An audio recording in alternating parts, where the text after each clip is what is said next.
Welcome to Weekend at the Cottage today, the pasta dish that kids just can't get enough of. A couple years ago I was lucky enough to travel to Italy and I was amazed at how wonderful the food was. Of course, Italians sure know what they're doing in the kitchen, but most important, I was captivated by the simplicity of so many of the meals. I've created a really wonderful penne pasta dish that I know your kids are going to love. Before I taste, maybe I better tell you how I prepared it. We start by prepping the vegetables you'll need when we go to assemble. We start with small little cherry tomatoes. I cut off the cap, split them in two, and reserve them to the side. You'll need about 2 cups of cherry tomatoes for this recipe. Next we need fresh basil, and I'd like you to take about 12 leaves and do a chiffonade, which is a very fine cutting along the leaf to leave it in strips.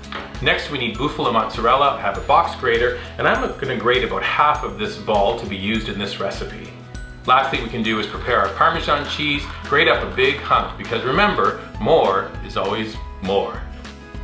Cherry tomatoes, basil, buffalo mozzarella, Parmesan are ready. Now it's time to cook our pasta and prepare our sauce. Once your water comes to a boil, add your salt, add your pasta to the pot. I'm doing a penne rigate, which is a large penne. This will take about 12 minutes to cook. Right before I drain the pasta, I remove 1 cup of the pasta water and reserve it to the side. Now we have a large skillet. I'm adding 2 tablespoons of vegetable oil and 2 tablespoons of butter. Allow them to melt together and then add 4 finely sliced cloves of garlic.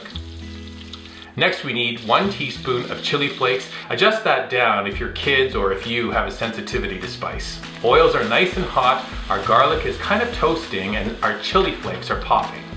Next we strain our pasta, add it to the skillet, and then add that 1 cup of pasta water. Again, stir up your pot and allow it to simmer till most of the liquid is reduced.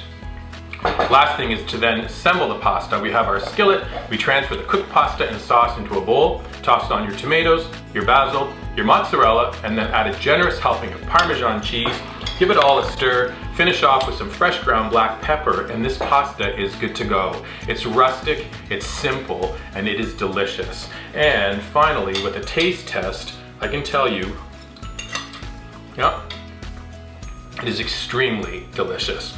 If your kids are kind of funny about garlic, maybe take 1 or 2 of those cloves out, but beyond that, it's perfect. Looking for other great, perfect recipes, why not head to weekendатthecottage.com. Visit us at Weekend at the Cottage on our YouTube channel or on all of your favorite social media feeds, Pinterest, Instagram, Facebook, and Twitter. Please remember to come back and visit again soon. We love when company drops by. Thanks for watching. We'll see you again.